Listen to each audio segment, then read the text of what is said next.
Tamil Nadu Congress committee சார்பாக கள்ளக்குறிச்சியில் நடந்த துயர சம்பவத்திற்கு எங்களுடைய ஆழ்ந்த இரங்கலை தெரிவித்துக் கொள்கிறோம். நேற்று ஏற்கனவே விரிவாக அறிக்கை கொடுத்திருக்கிறோம். சட்டமன்ற உறுப்பினர்கள் குழுவோடு நேரடியாக கள்ளக்குறிச்சிக்கு அங்கே விரைய இருக்கிறோம். அங்கே கள ஆய்வு செய்து மருத்துவமனையில் இருக்கின்றவர்களை, பாதிக்கப்பட்டவர்களை ஆறுதல் சொல்லிவிட்டு இறந்தவருடைய குடும்பத்திற்கும் அங்கே ஆறுதல் சொல்ல சென்று கொண்டிருக்கிறோம். இனிவரும் காலங்களில் இப்படிப்பட்ட சம்பவங்கள் நடக்காமல் தடுக்க வேண்டும். யார் இதற்கு இந்த ரசாயன சாராயமாக இருந்தாலும் சரி, கள்ளச்சாராயமாக இருந்தாலும் சரி, பின்னணியில் யார் இருக்கிறார்களோ அவர்களை இரும்பு கரம் கொண்டு ஒடுக்க வேண்டும். கடந்த வருடம் விழுப்புரம் மாவட்டத்தில் இதே போன்ற ஒரு சம்பவம் நடந்தது. ஓராண்டுகள் முடிவதற்குள் இப்பொழுது கள்ளக்குறிச்சியில் நடந்திருக்கிறது.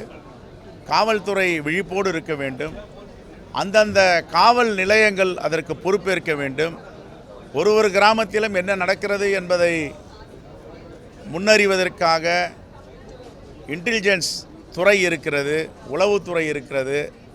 இந்த துறைகளை இன்னும் நவீனப்படுத்த வேண்டும். ஒரு கிராமத்தில் ஒரு திருவிழா நடந்தாலே அதற்கு எப்படி நடத்த வேண்டும், ஆடல் பாடல் இருக்கக்கூடாது என்ற கட்டுப்பாடுகளை விதிக்கிறார்கள். எங்கே நடக்கிறது என்று உடனே தெரிய வருகிறது. ஆனால் நூற்றுக்கணக்கான பேர் கள்ளச்சாராயம் குடிக்கின்ற அளவுக்கு அங்கே வியாபாரம் பெருகி இருக்கிறது. அதை காவல்துறை அடக்கியிருக்க வேண்டும். ஆனால் மாண்புமிகு முதலமைச்சர் உடனடியாக காவல்துறை கண்காணிப்பாளர் மீது நடவடிக்கை எடுத்து இடைநீக்கம் செய்திருக்கிறார். ஆட்சித்தலைவரை மாற்றம் செய்திருக்கிறார்கள்.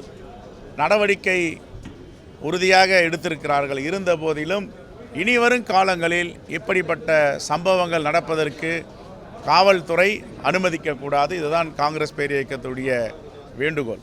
நேராக நாங்கள் கள்ளக்குறிச்சிக்கு சென்று பார்த்துவிட்டு அங்கே பத்திரிகையாளரை சந்திக்க இருக்கிறோம். நன்றி.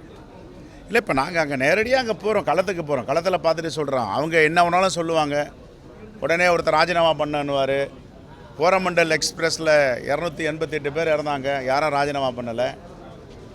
இப்போ கஞ்சன்ஜங்கா எக்ஸ்பிரஸில் 10க்கும் மேற்பட்டவர் இருந்திருக்காங்க ரயில் விபத்தில். வாயை திறக்க மாட்டேன்றாங்க, விபத்துன்றாங்க.